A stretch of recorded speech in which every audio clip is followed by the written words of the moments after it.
फर्रुखाबाद, जिसका नाम कभी पांचाल देश हुआ करता था, कभी स्वर्गद्वारी जिसका नाम हुआ करता था, ध्रुपद नगरी के नाम से जाना गया। आप सोच के देखिए, वो एक ऐसा शहर जो एंशिएंट है।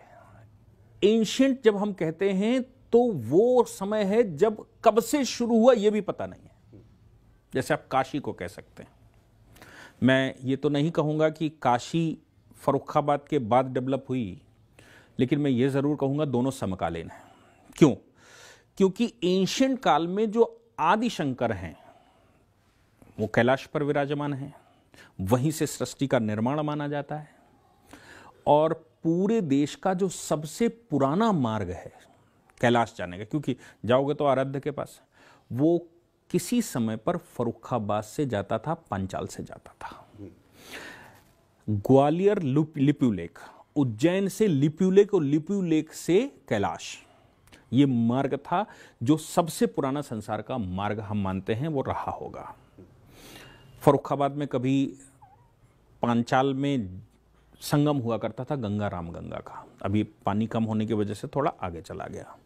गंगा रामगंगा के संगम में, इसका मतलब है उसका पाट बड़ा रहा होगा गंगा जी का।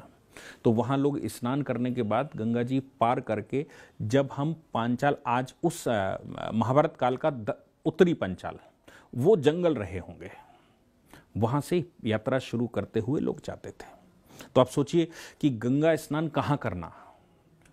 पांचाल में, आज के फर्रुखाबाद में, और वहां से यात्रा शुरू करनी है। और हमारे देश में जो रिप्रेजेंटेशन प्रदेश में हुआ, उसने उस मार्ग को नेशनल हाईवे तक रिकॉग्नाइज नहीं करके रखा था। जो संसार का सबसे पुराना मार्ग हो उसको नेशनल हाईवे भी डिक्लेयर ना किया गया हो। आज की सरकार ने उसको नेशनल हाईवे डिक्लेयर किया है और नेशनल हाईवे नंबर 92 उसको कहा गया है।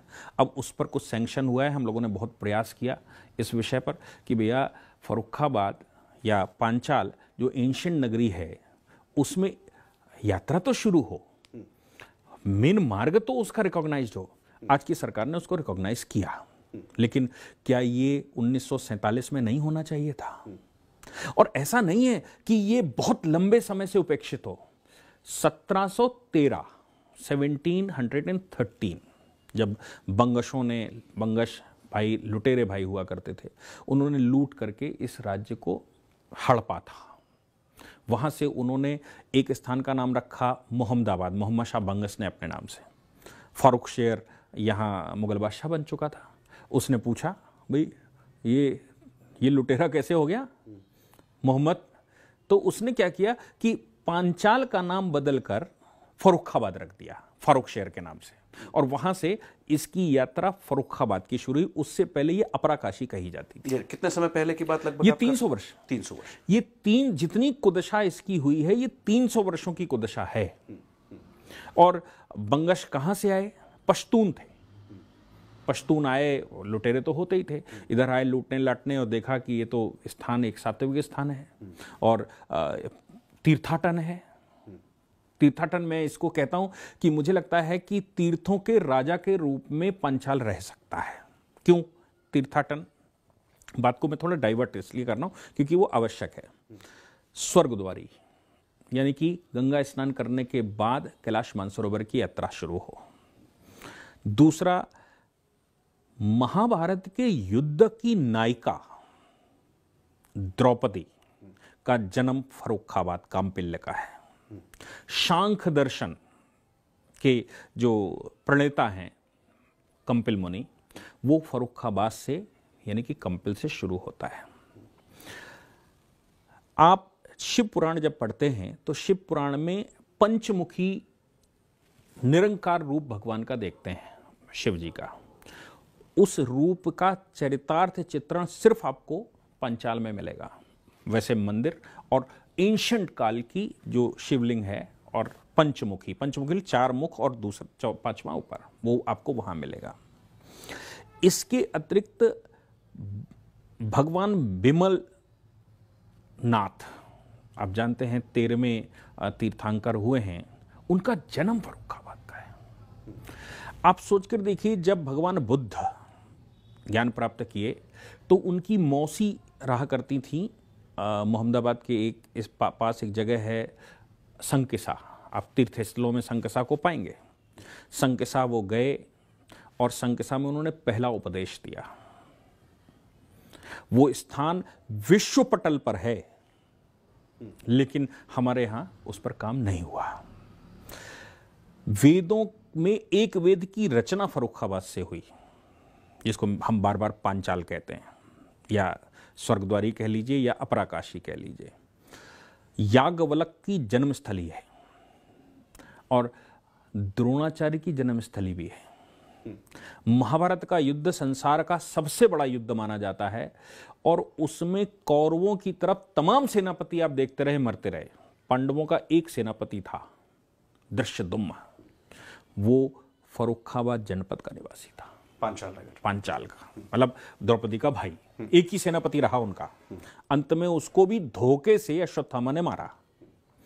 ऐसे फर्रुखाबाद जनपद, जहां मिलिट्री का एक बड़ा बेस हो और इतनी सारी खूबियां हो। फाहियान फर्रुखाबाद से होकर गया, पांचाल से होकर गया। हेनसांग, उसने फर्रुखाबाद की चर्चा करी। एक ने कंपिल का रूट अपनाया था और एक ने संकिसा का रूट अपनाया था। वहां से ये काशी के लिए जाते हैं, एक प्रयाग के लिए जाता है, मतलब ये पांचाल देश होते हुए एक प्रयाग के लिए जाता है और एक दूसरे रास्ते पर जाता है। आप सोचो कि 6वीं शताब्दी 7वीं शताब्दी में फर्रुखाबाद पांचाल की ग्लोरी लिखने वाले लोग, यहां तक फर्रुखाबाद जनपद अपने आप में एक स्थान रहा जहां वेद की रचना की गई हो, जहां सांख्य दर्शन जहां से आया हो। आप सोचो, जहां द्रौपदी का जन्म हुआ, महाभारत की नायिका जहां से जन्म लिया हो, जहां जिस स्थान पर आपने सेनापति दिया हो, उस जनपद को कैसे आप इग्नोर कर सकते हैं। लेकिन दुर्भाग्य हमारा था कि आजादी के बाद तीर्थाटन हमने तय किए। हालांकि मैं ये भी नहीं कहूंगा कि आजादी के बाद तीर्थाटन तय हुए। तीर्थाटन 2014 के बाद, जैसे आप माननीय प्रधानमंत्री जी को देखेंगे, वो केदारनाथ जा रहे हैं, बद्रीनाथ जा रहे हैं, बाबा विश्वनाथ जा रहे हैं। माननीय योगी जी अयोध्या नगरी को विश्व लेवल पर तीर्थाटन बना रहे हैं, तीर्थस्थल बना रहे हैं, मथुरा को बना रहे हैं। इनके ध्यान में पांचाल लाएगा कौन? पांचाल के लोग लाएंगे ना। पांचाल में रहने वाले व्यक्ति, पांचाल से प्रतिनिधित्व करने वाले लोग लाएंगे। तो मुझे लगता है कि लोग सिस्टम को लाएंगे और सिस्टम सरकार को बताए, या लोग सीधा सरकार को बताएं। तो मुझे लगता है कि सिस्टम तो अपने आप, जैसे माननीय मोदी जी कहते हैं कि सिस्टम तो ऐसा है कि साहब ग्लास ऑफ वाटर है, सिस्टम को जिस तरह के ग्लास में डाल दो वो वैसा ढल जाता है। तो सिस्टम तो ढल गया। सिस्टम जब मैं कहता हूं तो मैं एडमिनिस्ट्रेटिव मशीनरी की बात करता हूं, क्योंकि आफ्टर ऑल करना तो उन्होंने ही है। लेकिन एडमिनिस्ट्रेटिव मशीनरी को भी कौन कन्विंस करेगा, इस पर रिसर्चें कौन करेगा। मैं जब फर्रुखाबाद में गया, और सौभाग्य मेरा इसलिए मुझे मिला क्योंकि कोरोना काल चल रहा था, तो कोरोना में सब भाई अपने अपने घर ही दिखाई देते हैं। तो लंबे समय के बाद हम अपने घर गए। और उसी समय पर राम मंदिर समर्पण निधि का अभियान तीर्थ ट्रस्ट ने छेड़ दिया और हमको सौभाग्य मिला कि हमको जिले का प्रतिनिधित्व करने को मिला। और हमने गांव-गांव, मोहल्ले-मोहल्ले घूमे, 100-125 सभाएं की होंगी और हर जगह। और जब गए तो लोगों को मालूम है कि भाई हमारा ये क्या है। फिर कुछ ग्रंथ भी सामने आए। और आप सोचिए कि भारतवर्ष का सबसे पुराना ग्रंथ अगर कोई माना जाता है तो ऋग्वेद मानते हैं। ऋग्वेद के तैत्तिरीय ब्राह्मण को उठाकर देखिए, कंपिलवासिनी देवी की आराधना होती, गौरी की आराधना कंपिलवासिनी के रूप में होती है। आप वो मंत्र पढ़ेंगे, उसको आप वैदिक मंत्र भी है, पौराणिक मंत्र भी है। अम्बा अम्बा अम्बा अम्बे अम्बालिका और कंपिलवासिनी देवी गौरी की आराधना होती है। कंपिलवासिनी का मतलब यानी कि कंपिल में वास करने वाली देवी, उसकी आराधना पूरा संसार करता है। लोगों ने जब वो मैंने पढ़ा तो समझ में आया कि भाई हम किस शहर के रहने वाले हैं। हम तो विश्व के सबसे धनी शहर के रहने वाले हैं। मेरा सौभाग्य है वहां पैदा हुए, और दुर्भाग्य यह है कि वहां लोगों का ध्यान नहीं गया। दुबे जी, आपने एक बड़ी गौरवशाली इतिहास पांचाल देश का बताया, जिसे अब फर्रुखाबाद के नाम से हम सब जानते हैं। और वो क्यों पड़ा, वो तो मुगल काल का जो भी एक संक्रमण काल इस देश का रहा, भारतवर्ष का, वो हम सब जानते ही हैं। नाम बदला गया है मगर इतिहास नहीं बदला, इतिहास तो वही रहने वाला है। इसे लेकर के बहुत बड़ा वो तीर्थ स्थल बने, उसमें विकास की कई संभावनाएं हों तीर्थ क्षेत्र के नाते से। मगर मैं इससे ज़रा आगे चलता हूँ, क्योंकि विकास जो है वो सिर्फ तीर्थ से नहीं होने वाला है। फर्रुखाबाद में ऐतिहासिक रूप से अगर आप कहते हैं कि इतना समृद्ध था, तो मेरा ये मानना है कि ऐतिहासिक रूप से भी वहाँ व्यापार काफ़ी समृद्ध रहा होगा। वहाँ के लोग, वहाँ के धनी लोग कुछ ना कुछ ऐसे काम वहाँ करते होंगे। आज के फर्रुखाबाद में स्वरूप बदला है, समय बदला है, 50 साल में कुछ हुआ कि नहीं हुआ। आज फर्रुखाबाद में किस तरह की संभावनाएं देखते हैं, क्योंकि मैंने पहले भी पूछा था कि कहाँ फर्रुखाबाद पिछड़ा लगता है और कितनी क्षमता है और संभावनाएं क्या है। मैं उसको आधारभूत ढांचे के क्षेत्र में देखूं तो आपने कहा नेशनल हाईवे का एक दर्जा दिया गया, लेकिन अब इसके बाद, क्योंकि जब हाईवे गुजर जाता है तो फिर वहां परिवहन की बहुत सारी संभावनाएं आ जाती हैं, वहां व्यापार की बहुत संभावनाएं। फर्रुखाबाद में ऐसा क्या देखते हैं? आपके पास कुछ विजन है फर्रुखाबाद के विकास को लेकर? देखिए, फर्रुखाबाद जैसे मैंने कहा कि एंशिएंट नगरी है, टकसालें हुआ करती थी, पीतल की बहुत बड़ी इंडस्ट्री थी। अंग्रेज़ों ने भी अपनी टकसालें वहाँ चलाई हैं, इसीलिए उन्होंने वहाँ रेलवे ट्रैक डाला था। वो टकसालें अभी मैं सोचता हूँ कि पीतल का काम 20-30 वर्ष पहले तक होता था। जब मैं छोटा था तो पीतल का काम मैंने फर्रुखाबाद में बहुत देखा। धीरे धीरे वो वहाँ से चला गया। उसका कारण मुझे लगता है ये रहा होगा कि ट्रांसपोर्टेशन की कमी। दूसरा, साड़ी का व्यापार मैं देखता था। फर्रुखाबादी साड़ी पूरे देश में मशहूर है, एक पूरी इंडस्ट्री थी, और देखते देखते वो इंडस्ट्री फर्रुखाबाद से चली गई। मेरे देखते देखते, मैं बहुत पुरानी बात नहीं करता। आज फर्रुखाबाद में दालमोट इंडस्ट्री है, बहुत बड़ी इंडस्ट्री है, पूरे देश को सप्लाई करती है। आप अक्सर दुकानों पर देखें फर्रुखाबाद की नमकीन, लेकिन साहब वो नमकीन अब एक्सपोर्ट होती थी कभी। फर्रुखाबाद कभी बाहर से नमकीन नहीं लेता, अगल बगल के जिलों में भी जो आता है उसको मालूम है, लेकिन उसको मुझे लगता है ग्लोबलाइज करने की आवश्यकता थी। दूसरा, एक बड़ी महत्वपूर्ण बात है, ये जो इंडस्ट्री डेवलप हुई दालमोट की, वो क्यों हुई? फर्रुखाबाद में आलू उगता है, और आप सोचिए देश का 11% आलू फर्रुखाबाद देता है। ये बड़ा सुनने में बड़ा देश का 11% एक जिला से पूरे देश का है। अच्छा, एक जिला में, अब उसको कन्नौज अलग हो गया तो उसको भी मैं उसी में इंक्लूड करता हूं कि आज से 15-20 वर्ष पहले ये बहुत बड़ा जिला होता था, फिर बाद में कटा। लेकिन 11% ये पूरा क्षेत्र मिलाकर आलू देता है देश का। और क्या नहीं वैरायटी होती। आजकल डायबिटीज की प्रॉब्लम है, सब देश भर में आलू डायबिटीज करता है। फर्रुखाबाद में चिप्सोना नाम का आलू होता है और वो शुगर फ्री है। साहब हम जानते हैं वहां लोकल लोग, चिप्सोना उसका नाम है। क्यों नहीं भाई, वो ग्लोबलाइज हो रहा है। उसकी इंडस्ट्री फर्रुखाबाद में क्यों नहीं लगी? आप चिप्स दुनिया भर की कहीं से बना रहे हो, सेब बना रहे हो, वो उसकी भजिया बनाते हैं, फर्रुखाबाद में क्यों नहीं है? अब फर्रुखाबाद में इसलिए नहीं है कि आलू तो है, लेकिन आलू के लिए प्रोसेसिंग इंडस्ट्री नहीं है। अब ये चर्चा हमेशा से होती, हर इलेक्शन में होती। हर इलेक्शन में जाएंगे तो राहुल गांधी तो आलू से सोना भी निकालते हैं, तो हर समय होती है। लेकिन साहब इसका प्रयास कौन करेगा? इंडस्ट्री लाएगा कौन? इन्वेस्टर्स कौन लाएगा? क्या इन्वेस्टर्स के लिए फर्रुखाबाद में इन्वेस्टर समिति नहीं हो सकती? भाई गुजरात करता था, मोदी जी ने वहां शुरू किया, नेशनल इन्वेस्टर समिति होती है, फिर उत्तर प्रदेश की होती है। क्या जिले में ये नहीं हो सकता? भाई इन्वेस्टर ही तो लाना है, कोई अपराध नहीं है ना। हम देश भर में आलू इंडस्ट्री के लोग, साड़ी इंडस्ट्री के लोग, पीतल इंडस्ट्री के लोग, उनको हम कहेंगे मेरे पास इंफ्रास्ट्रक्चर है, आप आइए। हम आपको जो आलू आप मुंबई में 40 रुपए खरीदते हैं, वो हम आपको 5 रुपए में, 10 रुपए में देने को तैयार हैं। आइए यहां लगाइए, हमें रोजगार भी मिलेगा। हमारे यहाँ आलू फेंकता है साहब, कभी कभी तो ऐसी फसल हो जाती कि नदी में फेंकना पड़ता है, सड़ाना पड़ता है। सड़े हुए आलू से नितिन गडकरी जी ने एक एक्सपेरिमेंट करवाया, ऐसा मैंने सुना, और उससे कुछ केमिकल बनाए। साहब सड़ा हुआ आलू हमारे यहाँ पड़ा रहता है, बदबू और मारता है। क्या वो यहाँ उसकी प्रोसेसिंग इंडस्ट्री नहीं लग सकती? सड़े हुए आलू से केमिकल बने।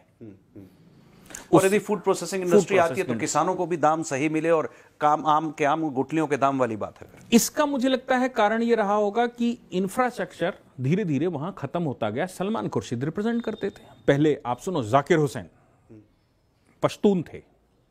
मैं जब पश्तूनों की बात करता हूं तो बंगश ब्रदर्स जो लुटेरे थे वो भी पश्तून थे। फिर जाकिर हुसैन पश्तून थे, फर्रुखाबाद में आकर बस गए और देश के राष्ट्रपति की पोस्ट तक पहुंचे। लेकिन साहब उन्होंने, मुझे नहीं लगता एक पॉइंट भी काम किया होगा। फिर उनके परिवार से खुर्शीद आलम खां सांसद हुए, उसके बाद वो राज्यपाल हुए। सलमान खुर्शीद आप रोज सोनिया माता की आरती करते उनको पाएंगे।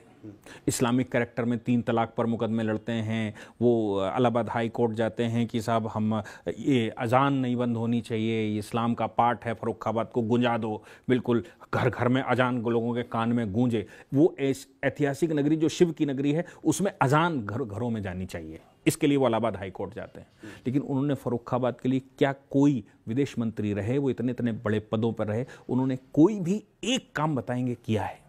एक भी काम आपको नहीं मिलेगा। तो रिप्रेजेंटेशन ऐसा नहीं सामान्य लोगों ने फर्रुखाबाद का किया। राम मनोहर लोहिया फर्रुखाबाद से सांसद हुए। लेकिन साहब फर्रुखाबाद में इंफ्रास्ट्रक्चर, जो मोदी जी लगातार कहते हैं कि अगर आपको विकास के रास्ते पे जाना है तो सबसे पहले तो आपको इंफ्रास्ट्रक्चर ही बनाना पड़ेगा। न्यू डालोगे तभी तो बिल्डिंग खड़ी करेंगे, न्यू नहीं बनाई तो बिल्डिंग कैसे खड़ी होगी? तो इंफ्रास्ट्रक्चर की धीरे धीरे सब डिस्ट्रॉय होता चला गया और कनेक्टिविटी खत्म होती चली गई। ये सरकार, वाजपेयी जी की सरकार बैठी थी तो छोटी लाइन बड़ी लाइन में कन्वर्ट हुई। उसके बाद तक जो सरकार बैठती रही, वो चूंकि प्रोजेक्ट उस समय सैंक्शन हो गया तो बाद में वो बनता रहा। आज फर्रुखाबाद की कनेक्टिविटी पूरे देश से है। दिल्ली तक बड़ी लाइन आ रही है, इधर मुंबई तक जा रही है, आप कहीं भी जा सकते हैं। वो एक बड़ा रूट खुल गया है बड़ी लाइन होने की वजह से। रोड की समस्या फर्रुखाबाद में रही। अब रोडों में अगर मैं बात कहूं कि माननीय योगी जी का जो सबसे बड़ा और महत्वाकांक्षी प्रोजेक्ट 4 एक्सप्रेसवे उन्होंने दिए हैं प्रदेश को, और सिर्फ 4.5 साल में, बहुत बड़ी बात होती है। आप देश में स्टेटों में एक एक एक्सप्रेसवे भी बड़ा मुश्किल से मिलता है। 4 एक्सप्रेसवे दिए, उसमें एक गंगा एक्सप्रेसवे है और गंगा जी फर्रुखाबाद से गुजरती हैं और एक्सप्रेसवे फर्रुखाबाद से नहीं गुजरता है। वो उसके बाहर से, वो बाहर से जाता है, कारण कोई भी रहा हो। लेकिन मुझे लगता है कि अगर प्रयास, ऐसा कभी लगता नहीं कि फर्रुखाबाद के लोगों ने कभी इसके बारे में आवाज उठाई हो? खूब उठाई। जब गंगा जी वहां से हैं और उनका मार्ग भी और नाम भी गंगा एक्सप्रेसवे है, तो वो तो लाजमी था कि वहां से जाता। करती, कहीं नहीं पूरी हो सकती, कुछ तो टच करती। उसके लिए मुझे लगता है जो सिस्टम है ना, अब वो सरकार तो प्रोजेक्ट सैंक्शन कर सकती है, भाई ये यहां से हमें मेरठ पहुंचना है।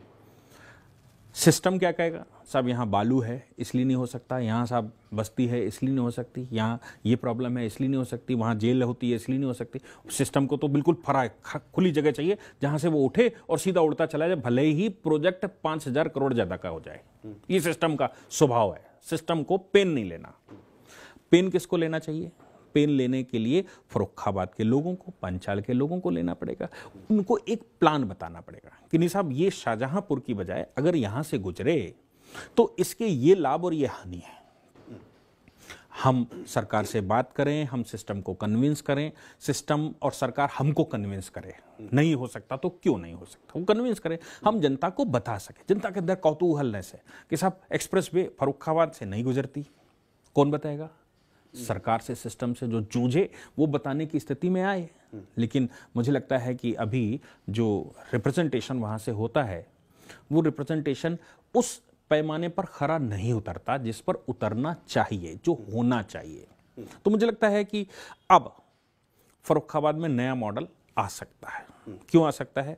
क्योंकि लखनऊ एक्सप्रेस, आगरा लखनऊ, फर्रुखाबाद को छूते हुए कोने से निकलती है। जीटी रोड बन रही है, जमाने से उपेक्षित पड़ी थी, तो अब वो बन रही है, फर्रुखाबाद के बाहर से निकल रही है। गंगा एक्सप्रेस फर्रुखाबाद के बाहर से निकल रही है। फर्रुखाबाद के अंदर, जैसे मैंने आपसे कहा कि नेशनल हाईवे नंबर 92 रिकॉग्नाइज करवा लिया। ये बात सन 2001 में पार्लियामेंट में उठी थी। 2001 में पार्लियामेंट में ये बात उठी थी कि साहब ये लिपुलेख मार्ग, इसको नेशनल हाईवे क्यों नहीं बनाया जाता। लेकिन 2001 में बात उठी थी, वाजपेयी जी जब तक उस पर सोचते, सरकार चली गई। 2004 से 2014 तक सरकार बदली रही, फिर से प्रयास शुरू हुए, हम सबको लगा कि नहीं होना चाहिए, तो फिर उसको नेशनल हाईवे डिक्लेयर किया गया। अब वो बीचों बीच से निकलेगी। अब ये हो गया, तो मतलब कनेक्टिविटी की अब कोई समस्या नहीं रही, जैसे आप कह रहे हैं कि अब काफी सारे एक्सप्रेसवे अब बन रहा है। गंगा एक्सप्रेसवे नहीं आ पाया, ये दुर्भाग्य था हमारा, लेकिन वो हम मान के चलते हैं बाहर से। तो उन तीनों हाईवेज को, लखनऊ एक्सप्रेस, जीटी रोड और गंगा एक्सप्रेस, इन तीनों को बीच से काटता हुआ एक नेशनल हाईवे हमको मिल गया। अब फर्रुखाबाद में एक रिंग रोड और बननी है, और इनमें से रिंग रोड बन सकती है, बहुत बहुत उसमें काम नहीं करना।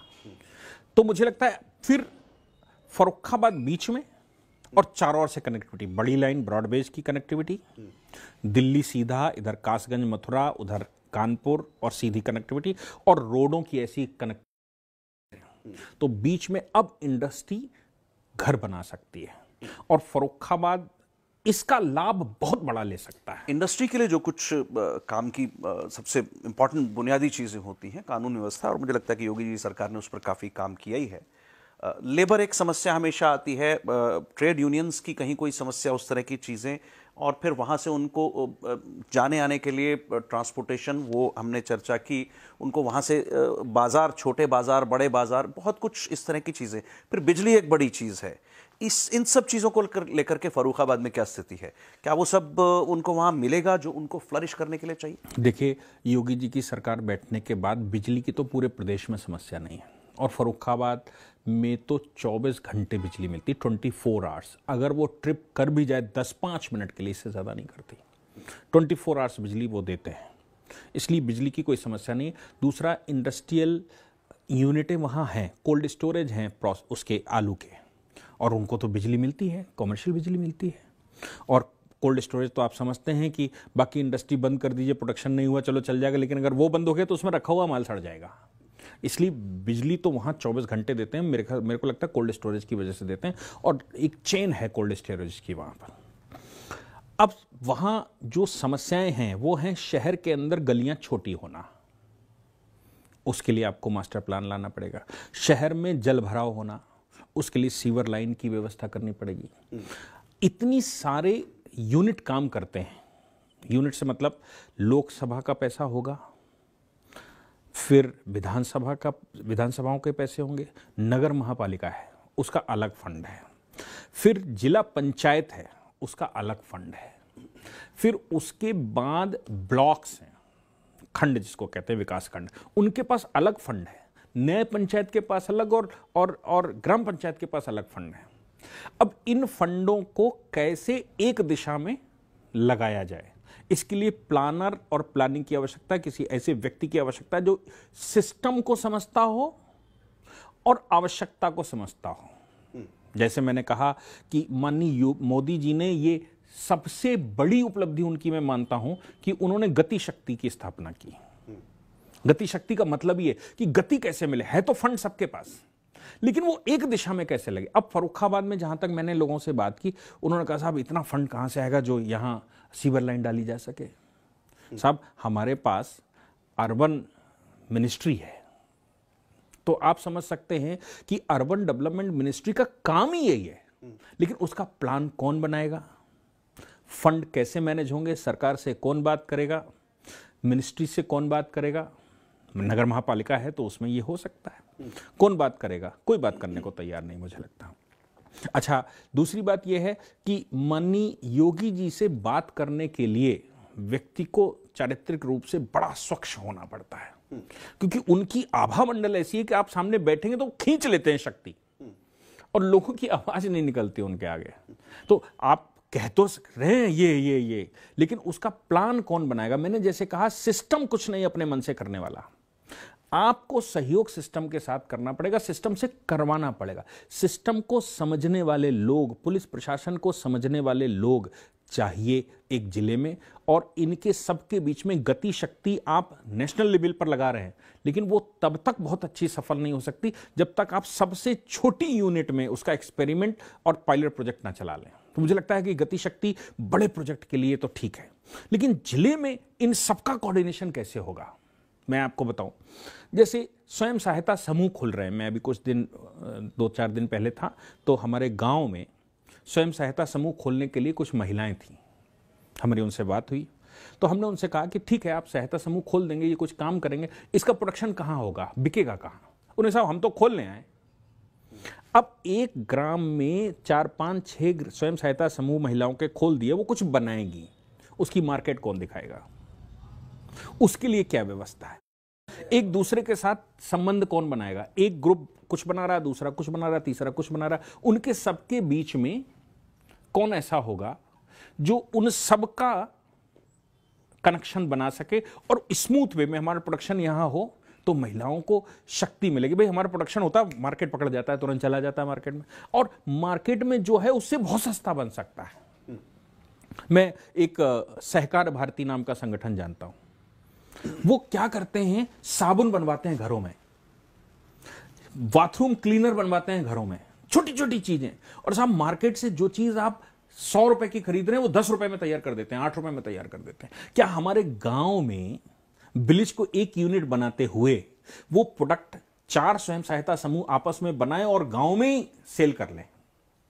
आपको बाहर से कुछ लाना ना पड़े, और जो एक्स्ट्रा हो वो कहीं और जाए। जो हमारे यहां बिल्कुल नहीं बन सकता वो हम कहीं और से लाएं, जो हमारे यहां बन सकता है उसको क्यों ना एक डिस्ट्रिक्ट के अंदर, कोई डिस्ट्रिक्ट छोटा नहीं होता, हिंदुस्तान को आप 650 डिस्ट्रिक्ट्स में बांटते हैं, डिस्ट्रिक्ट एक बड़ी यूनिट होती है, कोई एक फर्रुखाबाद नहीं है, ये पूरे देश की प्रॉब्लम है, हर डिस्ट्रिक्ट में ये समस्या है। भाई डिस्ट्रिक्ट को आप एक यूनिट बनाइए। अब फर्रुखाबाद डिस्ट्रिक्ट या कोई भी डिस्ट्रिक्ट, उसमें 7-8 विकास खंड होते हैं, 1, 2, 3 नगर महापालिकाएं भी होती हैं या जिला पंचायत होती है। इनके बीच में कैसे कोऑर्डिनेशन हो?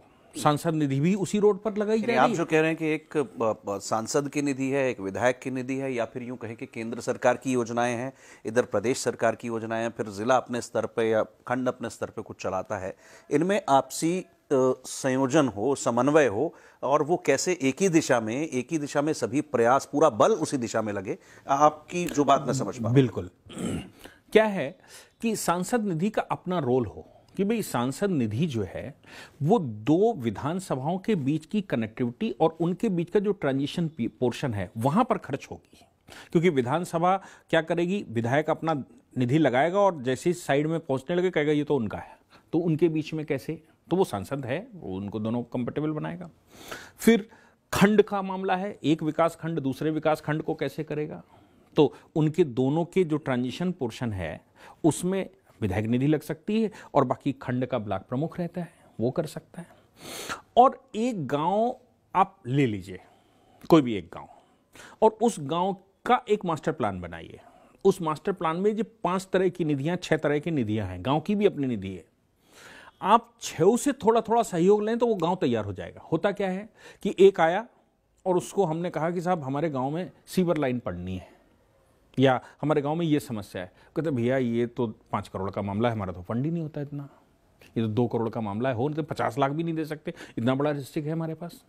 तो हम उनसे ये कह सकते हैं भैया आप हमारे गांव को कितना एलोकेट कर सकते हो, कहते 3 लाख कर सकते हैं। ठीक, आप थोड़ा नेगोशिएट करके 5 तक कर देंगे।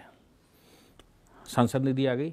उसी एक ही प्रोजेक्ट में जैसे सरकार बनाती है ना रोडें, 50 किलोमीटर, फिर 50 किलोमीटर, फिर 100 किलोमीटर, और अलग अलग डिस्ट्रीब्यूट करती है, तो क्या हम एक ही गांव में एक यूनिट में 5 लोगों के फंड को एक प्रोजेक्ट बनाकर थोड़ा थोड़ा डिस्ट्रीब्यूट करके नहीं बना सकते? भाई 2 गली आप बना दीजिए, 2 आप बना दीजिए, 3 आप बना दीजिए, इसका इतना सीवर आप डाल दीजिए, इतना सीवर आप डाल दीजिए, बाकी जो बचेगा मेंटेनेंस का काम वो ग्राम पंचायत कर लेगी। ठीक, गांव के अंदर विपणन केंद्र, राज्य सरकार ने कल्याण सिंह जी की, वो राजनाथ सिंह जी की सरकार थी, तो विपणन केंद्र बनाए थे पूरे उत्तर प्रदेश में। विपणन केंद्र कहते हैं जो मार्केटिंग सेंटर होते हैं ब्लॉक में। आप विश्वास करिए कि जो राजनाथ सिंह जी के बाद की सरकारें बैठी उन्होंने उसमें ऑफिस खोल लिए साहब। विपणन केंद्र इसलिए बने थे कि जो प्रोडक्ट ब्लॉक भर का बनेगा उसकी एक मार्केट एक दिन वहां पर लगेगी, और सबको पता होगा कि साहब गांव का जो प्रोडक्ट बनता है वो वहां मिलेगा, सेलर भी वहां और बायर भी वहां पहुंचेगा, वहां चला जाएगा। वो मंडी टाइप की बनाई थी, उसी को विपणन कहते हैं। मैं ब्लॉकों में गया तो मालूम पड़ा वहां साहब ब्लॉक के वो जो वीडियो होता है उसने साहब अपना हॉल बना रखा है, वो वहां बैठक करता है, उसने अपनी मीटिंग कक्ष बना रखा है। आप बताइए कहां सेल करोगे, कौन सेल करेगा, कैसे सेल होगा, कहां कौन सा ऐसा सेंटर है जहां पर आप सबको मिला सकें? और जब सबको मिलाएंगे नहीं तो फिर आप बता दीजिए ये मॉडल कैसे खड़ा होगा? मॉडल जब अब अकेले अकेले चलेंगे कि विधायक जी अपने हिसाब से चलेंगे, सांसद जी अपने हिसाब से चलेंगे, ब्लॉक प्रमुख अपने हिसाब से चलेगा, ग्राम पंचायत, न्याय पंचायत, जिला पंचायत सब अपने अपने हिसाब से चलेंगे, जिसको जो अच्छा लगता है वो कराता है। आप जो कह रहे हैं वो मुझे लगता है कि वो सिर्फ फर्रुखाबाद नहीं या तो उत्तर प्रदेश नहीं, पूरे देश के तमाम ज़िलों में ये इंटीग्रेशन इसको कह सकते हैं, मुझे लगता है कोऑर्डिनेशन, आपस में मिलकर चलना, और एक काम अगर कोई है तो उसको बांट कर करना, तो लगभग सब जिलों में ये समस्या। आपका जो विजन दुबे जी मुझे समझ में आया, उसके अनुसार यदि थोड़ा सा ये जो समन्वय का काम है ये इम्प्लीमेंट हो जाए तो देश के सभी जिलों में मतलब विकास तो रफ्तार पकड़ सकता है, ऐसा लग रहा है। बिल्कुल, गति शक्ति बनाया ही इसलिए गया है। हमारे यहाँ की समस्या ये है कि ऊपर मोदी जी बैठे हैं, वहां योगी जी बैठे हैं, वो तो योजना चलाते हैं वहां से, वो अपने स्तर पर जो केंद्र सरकार करती है वो अपना कर रही, राज्य सरकार के स्तर पर जो कर रही, जो डिस्ट्रिक्ट एडमिनिस्ट्रेशन के स्तर पर है वो एब्सेंट है। गति शक्ति फॉर ए डिस्ट्रिक्ट भी होना चाहिए, गति शक्ति फॉर ए विलेज भी होना चाहिए। भाई गांव में भी रोड भी बनती है, नाली भी बनते हैं, सीवर भी पड़ता है, उसके ड्रेनेज भी बनता है, वायर भी इलेक्ट्रिसिटी के आते हैं, पानी के पाइपलाइन मोदी जी डलवा रहे हैं पूरे देश में, पीने वाला पानी टोटी का वो पानी पड़ रहा है। मैं गया हमारे गांव में, बरसात का समय था, तो साहब वो आए फटाफट खोद कर एक पाइप डालकर चले गए। रोड अच्छी खासी बनी हुई थी, वो खोद कर चले गए और उसने ऐसी मिट्टी भर दी, पानी बरसा तो वहां निकलने का रास्ता नहीं बचा, मेरी गाड़ी भी फंस गई उसमें, पैर फंस गया। अब जिसने ये रोड खोदी है क्या उसकी जिम्मेवारी नहीं है कि वो उसको बनाए? अब दूसरा कौन बनाएगा? जो बनाएगा वो साहब 20 साल बाद बनाएगा, 5 साल बाद बनाएगा, 4 साल बाद बनाएगा और कहेगा साहब वो खोद गए, मैं क्यों बनाऊं? जिसके पास मेंटेनेंस भी है। और कभी कभी तो ऐसा होता है कि नई सड़क अभी 4 महीने पहले बनी थी, फिर दोबारा से खोद कर चला जाएगा। तो क्या भैया इनमें सब में एक मास्टर प्लान 20 साल का नहीं बन सकता गांव का या मोहल्ले का? और ये 20 साल की आवश्यकताएं आज कैलकुलेट करेंगे हम। पर ये जिला स्तर पे काम हो सकता है, जिला स्तर पर नीचे गांव से शुरू करिए साहब, आप मोहल्ले से शुरू करिए और उसको ले जाते हुए पूरे डिस्ट्रिक्ट में आपको मशक्कत करने में साल भर लग सकता है, लेकिन 20 साल की रिक्वायरमेंट बताइए और अब फंड की व्यवस्था करिए। और कमी यह है कि उस बात को कहने वाला कोई नहीं है अभी। उसका मॉडल कौन तैयार करे? सब तो अपने अपने, मैं इनसे बात नहीं करूंगा, वो उनसे बात नहीं करेंगे, वो उनसे बात नहीं करेंगे, और साहब मैं तो कुछ कर ही नहीं सकता। अब मैं आपको बताऊं एक बड़ी अच्छी घटना, अच्छी क्या, फर्रुखाबाद में लोगों ने कहा कि साहब बाबा जी, हम हमारे यहाँ माननीय योगी जी को बाबा जी कहते हैं, बाबा महंत होने के नाते। हाँ, उनने कहा बाबा जी तो साहब किसी की चलती नहीं है। अब कोई हमारे यहाँ प्रतिनिधियों से कहता है, जो लोग नेतृत्व करते हैं उनसे कहता है कि साहब ये काम नहीं हो रहा, या पुलिस हमें परेशान कर रही साहब, या फला जगह हमसे रिश्वत पड़ रही है, ऐसी कोई कहते हैं। आप देखिए उनका ही काम है, बाबा जी तो देखने आएंगे नहीं वहां। ठीक, बाबा जी के पास कंप्लेंट चली जाती है, दूसरे दिन एक्शन हो जाता है, अधिकारी नाप दिया जाता है, लेकिन बाबा जी के पास तक कौन ले जाए? और दूसरी बात यह है कि नीचे आपने जवाब देना यह शुरू कर दिया, साहब बाबा जी के आगे किसी की चलती नहीं, उन्होंने प्रशासन को फ्री हैंड दे रखा है। प्रशासन को फ्री हैंड तो राज्य सरकार देगी ही, देना उसका काम है, लेकिन उस प्रशासन से हम कैसे कंफर्टेबल हों, इतनी योग्यता हमें चाहिए। वो जो डिस्ट्रिक्ट मजिस्ट्रेट आया है उससे ज्यादा यदि मैं नहीं जानता तो मैं उससे काम नहीं करवा पाऊंगा।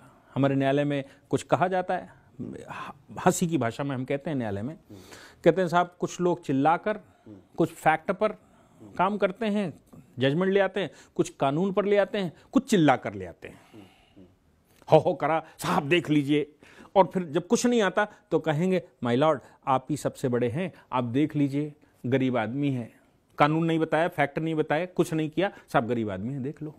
तो आप अगर जज से ज्यादा नहीं जानते होंगे या उसके बराबर नहीं जानते होंगे तो आप जस्टिफाई कैसे करेंगे अपनी बात को? तो जिस एडमिनिस्ट्रेशन को आप चलाने वाले हैं, जिसका नेतृत्व आप जनता का करने वाले हैं, 1-2-3 लाख लोगों का, उन 2-3 लाख या 20 लाख लोगों का नेतृत्व करने के लिए जो अधिकारी 20 ठो आए हैं, उन 20 को कौन बताएगा कि ये करना या नहीं करना? छोटी सी घटना एक आई, मुझे अभी कुछ दिन पहले ही किसी ने कहा कि साहब एक घटना हो गई, किसी बच्चे को गिरफ्तार कर लिया, पकड़ लिया मुसलमानों ने, और उसको बंद रखा और बाद में उसको कन्वर्ट कर दिया, उसका खतना कर दिया। वो किसी तरह भाग भूग कर आ गया, उसकी माँ को पता लगा, बच्चा ढूंढ ही रहे थे वो सब, तो माँ ने FIR करवाने के लिए कहा, प्रशासन कहते हैं पहले करने को तैयार नहीं हुआ, फिर लोगों ने दबाव बनाया कि भाई लिखो। बाद में हमसे कहा कि हमने लिख तो गई एफआईआर। बोले जो लिखवाया था वो लिखा ही नहीं उसने, अधिकारी ने। जबकि एफआईआर का नियम यह है कि शब्दशः कॉमा, इन्वर्टेड कॉमा सहित वो वैसी ही लिखेगा जैसी मैं बोल रहा हूं। वो उसकी समझ में आए ना आए उसका लेना देना नहीं, क्योंकि वो एक डॉक्यूमेंट है जो कोर्ट पढ़ेगा। अब साहब हमारा कोई व्यक्ति तो जाएगा, कहेगा कि ये जो हमने तहरीर दी है, एप्लीकेशन दी, इसी एप्लीकेशन को एफआईआर में लिखिए, इसमें आप क्यों चेंज करते हैं? वो अपनी सुविधा के अनुसार चेंज कर रहे हैं।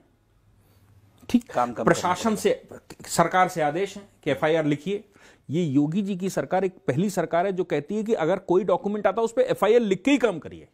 नहीं तो जनरली क्या होता है, सरकारें कहती हैं एफआईआर नहीं लिखनी, क्राइम रेट नहीं बढ़ाना अपने यहाँ, क्योंकि क्राइम रेट आंकड़ों से होता है। हाँ, वो थाने के नंबर बढ़ जाएंगे, नंबर बढ़ जाएंगे ज्यादा। योगी सरकार एक ऐसी सरकार है जो कहती है कि नहीं लिखिए, हमें अपराधियों पर एक्शन लेना है, एक भी अपराधी नहीं छोड़ना। जब तक वो ऑन रिकॉर्ड नहीं आएगा हम एक्शन कैसे लेंगे? लिखिए, हम एक्शन लेंगे। तो जब सरकार कह रही है तो लिखवाएगा कौन? कोई तो नेतृत्व, आम जनता है उसको नहीं मालूम ना। तो जो नेतृत्व करने वाला है उसको मालूम होना चाहिए कि डिस्ट्रिक्ट मजिस्ट्रेट कैसे काम करेगा, कहां फंस रही है बात, वो क्यों मना कर रहा है, ये एसएसपी क्यों मना कर रहा है, पुलिस वाला क्यों मना कर रहा है। एक लेखपाल जो जमीन की पैमाइश करता है, उससे लोग परेशान हैं कि साहब लेखपाल पैमाइश नहीं कर रहा, हमने पैमाइश डाल रखी है, हम कैसे उसको बाइंड करेंगे। सिटीजन चार्टर है हमारे पास, हम एप्लीकेशन दे आते हैं, वो रिसीव नहीं करता। तो मुख्यमंत्री का पोर्टल है, सीएम पोर्टल, हम क्या उसके थ्रू डाल सकते हैं? ये कौन बताएगा? ये तो वो बताएगा जिसको सूचनाओं का यानी तंत्र पूरा है पर लोगों को पता नहीं है, वो बताने वाला भी कोई चाहिए। भाई कोई तो हो। जनता अगर सब कुछ जानती होती तो आपको प्रतिनिधित्व क्यों चुनती? वो खुद ही नहीं कर लेगी। और फिर आपको क्यों माने? आपको, हमको या मेरे को आपने काम दिया, दायित्व दिया, जम्मू कश्मीर का ही दायित्व दिया, तो फिर मेरी जिम्मेवारी है ना उस पर काम करें। नहीं तो मैं दायित्व से मना कर दूंगा कि भाई साहब हमारे बस का नहीं है। कितने लोग मना कर देते हैं, और मेरे बस का जो नहीं होता मैं मना कर देता हूं, भाई साहब मेरे बस का नहीं है, ये तो हमें टीम दीजिए जिससे मैं कोऑर्डिनेट कर सकूं। नहीं, ये मुझे नहीं लगता कि मैं कर पाऊंगा, मना कर दीजिए।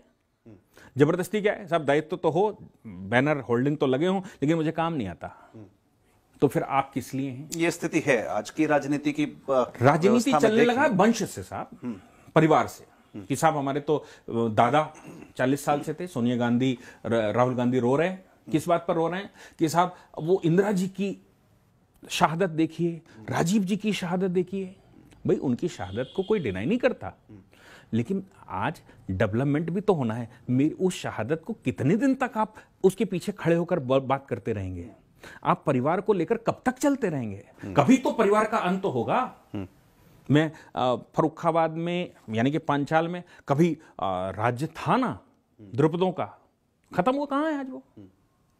फर्रुखाबाद के अरुणी राजा हुआ करते थे, ब्रह्मदत्त एक राजा हुआ करते थे।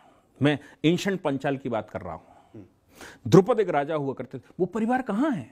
अगर वो परिवार खत्म ना हुए होते और परिवार वैसे ही चलते रहेंगे सलमान खुर्शीद टाइप, कि साहब वो जाकिर हुसैन के वंशज हैं इसलिए वो सलमान खुर्शीद के वंशज हैं, वो खुर्शीद आलम के वंशज हैं, या फला के वंशज हैं, टिमाके के मुलायम सिंह के बेटे हैं, और साहब हमारा तो उनसे पर्सनल अटैचमेंट है। तो पर्सनल अटैचमेंट आपका होगा, लेकिन आप क्यों बलि चढ़ा रहे हो जिले की? क्यों डेवलपमेंट अपनी आगे आने वाली पीढ़ियों को झोंक रहे हो उसमें मिट्टी में? ये तो सोचना पड़ेगा ना किसी को। दुबे जी, बहुत मुझे लगता है आपने जो भी अभी तक बातें कही हैं और जो कॉन्सेप्ट आपने एडमिनिस्ट्रेशन का, प्रशासन का, यानी सरकारों में काम कैसे होना चाहिए, जिला स्तर पर कैसे कोऑर्डिनेशन होकर के ऊपर से नीचे तक एक तंत्र को आपस में समन्वय, एक इंटीग्रेशन के साथ काम करना होगा, ये कॉन्सेप्ट दुबे जी मुझे लगता है कि मुझे शुभकामना इस बात के लिए देनी चाहिए कि अगर ये कॉन्सेप्ट हम देश के तमाम जिलों में जहाँ कहीं खामियां हैं लागू करें, मुझे लगता है कि बहुत अच्छे रिजल्ट्स आएंगे। और जैसा आप गतिशक्ति की बात भी कर रहे हैं, उसकी जो संकल्पना है वो मुझे लगता है कि देश भर में साकार होते दिख सकती है। आपका अगर ये कॉन्सेप्ट लागू हो जाए, ऐसा मैं मानता भी हूँ और मेरा विश्वास है कि कहीं अवसर मिलेगा तो आप शायद इससे पीछे नहीं हटेंगे, इस पर सबसे पहले काम करेंगे। बहुत बहुत धन्यवाद दिलीप कुमार दुबे जी, आपका इस चर्चा में शामिल होने के लिए। जी धन्यवाद।